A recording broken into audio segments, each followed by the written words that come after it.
Hi everyone and welcome back to Matter for a Thought. Today I have a guest as well. Hugh Jarsz, it's a pleasure to have you here. In the previous episode, we talked briefly about motion at a constant speed, and there is not much to extend on this topic. But before proceeding to the next topic, we should be familiar with a mathematical concept called function.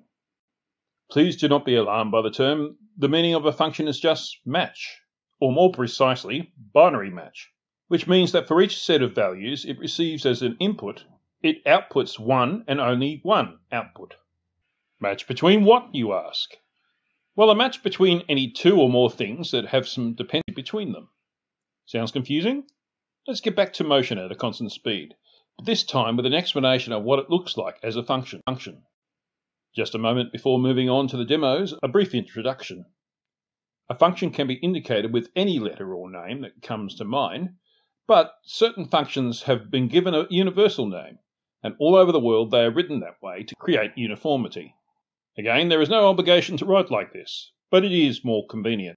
There are a few more unwritten rules regarding functions, but they are a topic for another episode. This is an example of the position function of an object that moves at a constant velocity. The dependence here is between the position and time, and we will now explain each component separately. The title, what we exactly want to match. Matching factors, what is in the title. Formula, what the match looks like. In this specific case, the header is the position vector, which is universally marked as a lowercase r. The matching factor is time, because the position changes over time, as we mentioned in the previous episode regarding motion. Time is universally marked as lowercase t, and the formula by which we match them is the initial position vector, which is given the sign r0, plus the velocity vector capital V multiplied by t. And in short, r by t equals r0 plus v times t. The beauty of this clean and effective representation is that anyone who sees these letters immediately realizes that it is a motion at a constant rate. So let's see how this works. Assume that the initial position is actually not at origin. We select -1, 0 as r0, and the velocity vector to 1. When t equals 0, the result is only r0. That is the starting position. With each unit of time that passes, the object advances one time the velocity vector. That is, after 1 unit of time, it is at -1, 0, plus 2, 1, which is 1, 1. After another unit of time, it is at -1, 0, plus 2 times 2, 1, which is 3, 2, and so on.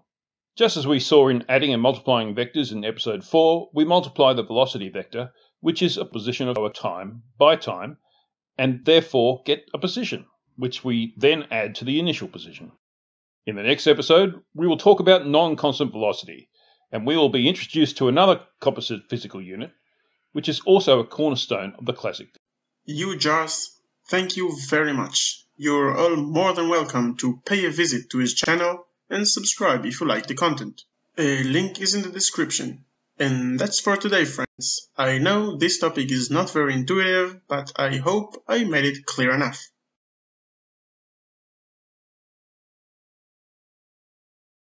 Before I wrap things up, I want to thank my patrons. If you find the content good, a link to my Patreon is in the description.